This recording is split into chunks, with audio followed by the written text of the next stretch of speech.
Cowboys. Lots of distractions for Dallas lately. And now Micah is a Packer. So, J-Mike, you were obviously on the Pats when Tom Brady left, so you have experience with this type of thing. What's going on? What are the conversations in that Cowboys locker room? It was a process when Tom left, and it's almost like when you have that longtime girlfriend and she walks out the door. Right away, we all came together, and you're sitting around and you're sick. The first thing we thought, it was like, well, damn, there goes our Super Bowl aspirations. We got no shot while Tom walks out the door, and you're pissed off, and you're trying to figure out how did it get here, and then where do we go from here as a team? And I think as the time goes on and you're starting to figure this thing out, you say to yourself, you know what? What's wrong with him? The hell with him. Like, we're not about to let Tom go to Tampa Bay or Micah go to Green Bay, and now these guys are winning games, and we're over here sad, and we're wiping our tears, and we're mad about that. Now, I will say, in 2020, Tom left. We had my guy Cam come in. We were feeling pretty damn good about the season that year. We didn't win many games, and it went exactly how you would expect when your best player walks out the door. But if you're this Cowboys team, you got to try to do something. Jason, I'm disappointed in you. Why? Listen, if you leave me, I don't think about you ever again. No, you're gonna have that moment. Nope. No. Sorry, no. You're gonna have that moment. That's a lie. Oh, God. First of all, That's a lie. First of all, Let's stop it. No moment? No moment. Once we're done, we're done. It's the Capricorn in me. But if you are the Cowboys, you need to look at the situation like you said, to hell with Micah. Not in a serious way, but to say, hey, we can actually, this is the challenge. Everybody's going to look at this defense and say, where's the pass rush coming from? Are y'all any good? Well, now is your opportunity. Don't look at it like, damn. No doubt. Don't look like, damn, like, what are we going to do? It's like, all right, let's show people. Nobody has any expectations for the Cowboys, especially Steven. So now here's your moment to actually, you thinking about an X? Child, please. Steven, you may go. Let me break this down. Please do. First of all, to address Kimberly's point, I'm quite sure. Listen, somebody, I ain't gonna mention his name, but we all know who he is. You better not. You better not. He made that song. He made that song when a woman's fed up. Ain't nothing you can do about it. That's true. There ain't no doubt about that. But before the fed up point reaches, that's not the case. You don't think about it. Just stop it. I was raised by a woman. Just stop it. Of course you think about it. Okay, that's number one. And we do too as men. We ain't no shade on you, but we all do, damn it, when you get rejected. When you done, you good. When you get rejected, hell no, it hurts a little differently. I don't know much about that because I don't have that. There you go.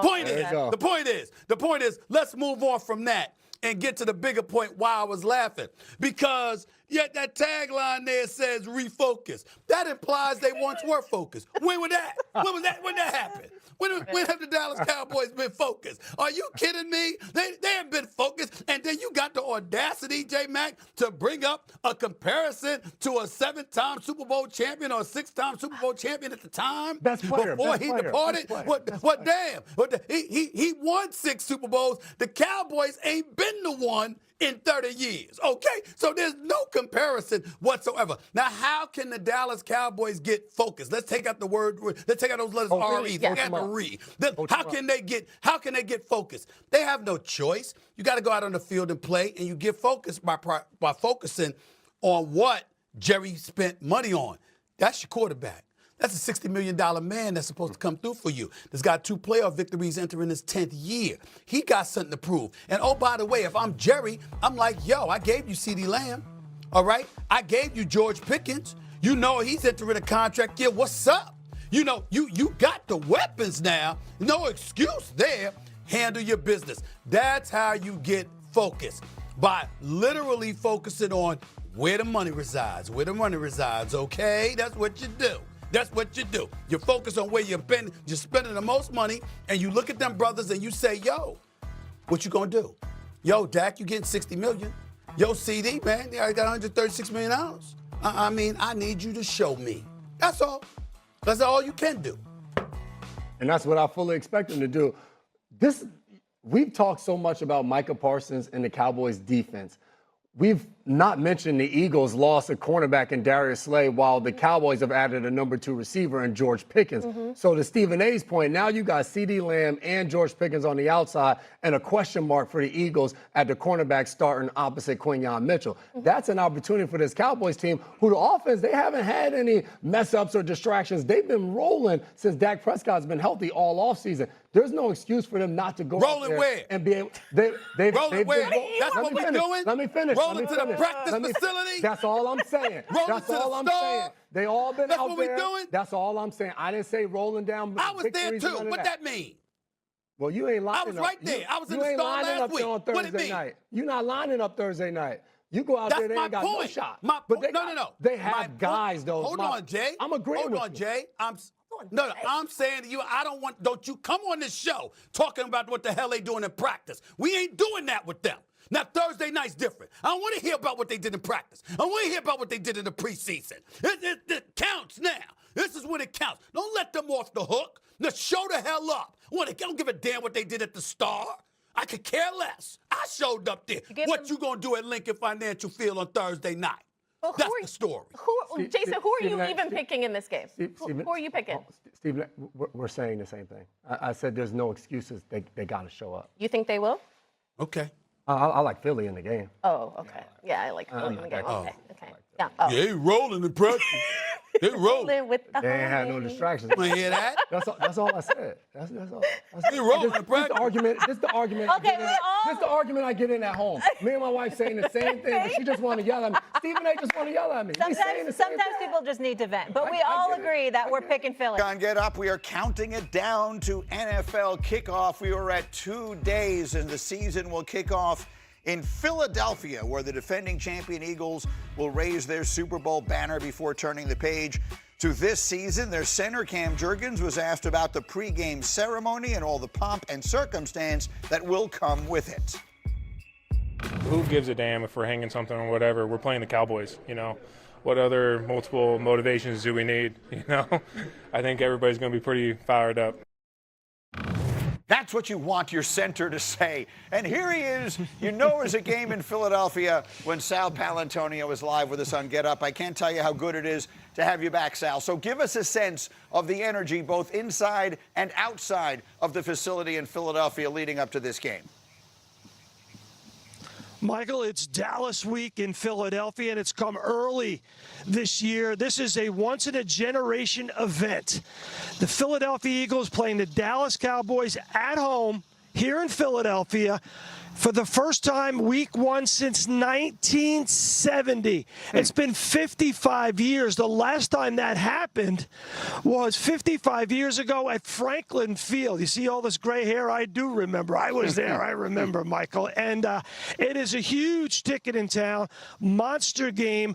I talked to one ticket broker, 717 in Bucks County, 717 Events and Tickets. They said those touchdown club tickets, the so-called Mike Trout seats, they sell for $5,000 a piece for Thursday night's game against the Cowboys, a once-in-a-lifetime event with the banner going up. Obviously, the big story leading into this has come from Dallas with the departure of Micah Parsons and all of the drama that surrounded that. Offensively, from the Eagles' standpoint, how does that change what they're looking to do Thursday night against Dallas? Well, in the NFL, as you know, Michael, coaches coach against coaches. And Nick Sirianni knows the defensive coordinator, new defensive coordinator of the Cowboys, Matt Eberflus, so well. They coached together in Indianapolis for 3 years. And Eberflus is so good at stunts and twists and creative schemes on his defensive front to make sure he gets pressure without blitzing. Now, going against this Eagles offensive line, you're going to need that, especially because you don't have one of the best defensive players in the NFL, Micah Parsons. He's in Green Bay. And the Eagles obviously were game planning for number 11. They have been through his entire career in the division. Without Micah Parsons, this will be difficult for Matt Eberflus to do that kind of thing that he wants to do. He's going to have to stack the box like Steve Spagnuolo did against the Eagles in Super Bowl 59, but the same result could happen. Jalen Hurts sees that box stacked to stop Saquon Barkley. He'll go over the top to A.J. Brown and Devontae Smith. He'll do that little swing pass to Dallas Goedert. If you look at Jalen Hurts in Super Bowl 59, so cerebral. His ability pre-snap and post-snap to get out of bad plays, get out of bad run plays and into good pass plays and vice versa was really unmatched. That's why he was the Super Bowl MVP. You pointed out in your notes to us last night, and we pointed it out earlier, that the Eagles scored 75 points in their 2 matchups against Dallas last year, and Jalen Hurts didn't even play in one of those games. It was Kenny Pickett. So that's the one side of it. How about the other side, though? The Cowboys' offense against an Eagles defense that has lost some significant pieces from last year's championship team, Sal. And Michael, Vic Fangio, the new defensive coordinator of the Eagles, talked about this yesterday in his press conference. There are bona fide stars that they have to worry about on this offense. The training camp reports that I've got about Dak Prescott is moving well, throwing the football on the run, which is his calling card during training camp. He now has George Pickens to go along with C.D. Lamb. In the last 3 seasons, those 2 receivers have 7,143 receiving yards, second only in the last 3 seasons to Jalen Waddle and Tyreek Hill. So it's going to be very difficult to double C.D. Lamb. And the thing about Brian Schottenheimer, the new head coach of the Dallas Cowboys, who will be calling the plays, he likes to use a lot of pre-snap motion so he can get a free release of his wide receivers. And you look at the Eagles defense, and I got the flip card in my hand, and at the left cornerback position, replacing Darius Slay, it's either Adoree Jackson or Ja'Cory Bennett, who they just got from Las Vegas, or Mac Williams, the rookie, who Vic Fangio loves. It's going to be mix and match at left cornerback position. And then at the safety position where they're missing C.J. Gardner-Johnson, who they shipped off to Houston, it could be Sidney Brown or a player to be named later, maybe Cooper DeJean. You never know what you're going to get with Vic Fangio.